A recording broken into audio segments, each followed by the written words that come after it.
ఏబిసిడీలు ఉంటాయి. ఏబిసిడీలు 26 ఉంటాయి. 26 ఏబిసిడీలు ఉంటాయి. అంటే కొడుకు వాళ్ళ పెద్దోళ్ళు చెప్పేది తెలుగులో అక్షర కూడా అనుకోవచ్చు. వస్తుంది వస్తుంది. ఏబిసిడీలు 26 ఉంటాయి. 26 ఏబిసిడీలల్లా ఏబిసి ఓడిపోతుంది. అంటే 26లో 3 ఓడిపోయినాయి కదా. 26లో 3 ఏబిసి ఓడిపోయింది కదా. ఇంక ఎన్ని ఉంటాయి అన్న? 23. అంటే ఆలోచించి చెప్పాలి మేము ఎదురు ఏబిసిడి ఓడిపోతే ఇంకెన్ని ఉంటాయి అన్న? చెప్పాలి. ఇప్పుడు చెప్పాలి. ఏబిసి ఓడిపోతే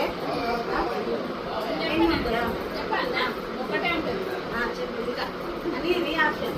ఎవరు ఫైనల్ ఇది ఆప్షన్ అంటే దాన్ని బట్టి ఏబిసిడీలు 26. 3 ఏబిసి ఓడిపోతుంది. ఏబిసి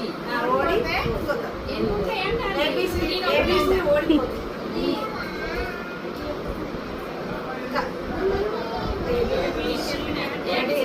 ఒకటే ఉంటుంది కదా.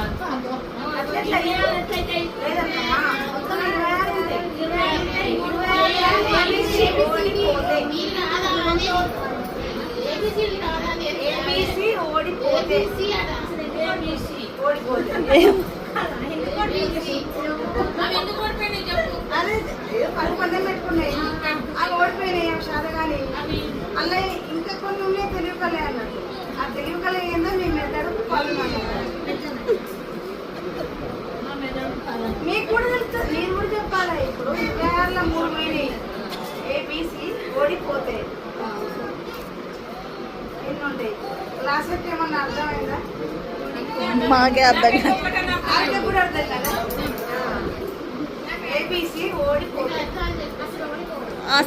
ఎట్లా ఓడిపోయింది రీజన్ చెప్పాలి కదా. ఏదంటామో మీకు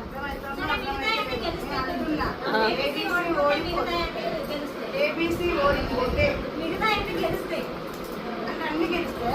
ఆ గెలిచిన ఎన్ని ఉన్నాయి? 23 ఉంటాయి. ఫైనల్ ఇదే మీద అంటే మీరు ఎవరైతే కరెక్ట్ చెప్తారో పెద్ద గిఫ్ట్ ఇస్తా.